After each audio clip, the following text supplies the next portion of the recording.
Falamos do Plan Termal, Ourense a Provincia Termal, que desenvolvemos coa Xunta, que o seu punto 1.1 era a elaboración dunha normativa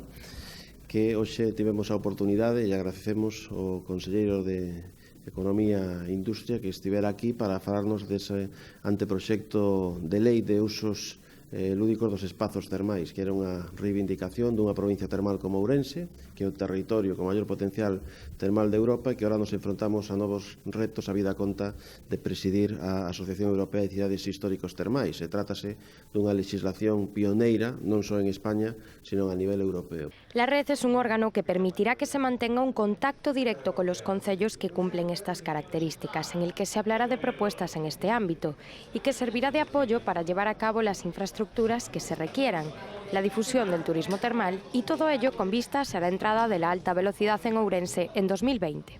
A lei que hoxe presentamos nesta rede de concellos termais vai a permitir precisamente que se regule non só o uso terapéutico, sino neste caso o uso lúdico das aguas termais e, polo tanto, que teñamos unha oportunidade para trasladar unha mensaxe garantista aos cidadáns para que estes usos termais permitan o seu desenvolvemento medioambiental, a súa sostenibilidade, que permitan tamén todas as garantías dende o punto de vista da seguridade e da hixiene na utilización destes espazos termais e que, en definitiva, permitan ter un elemento en Ourense, en Galicia, de desenvolvemento económico e de integración paisaxística e patrimonial no noso territorio.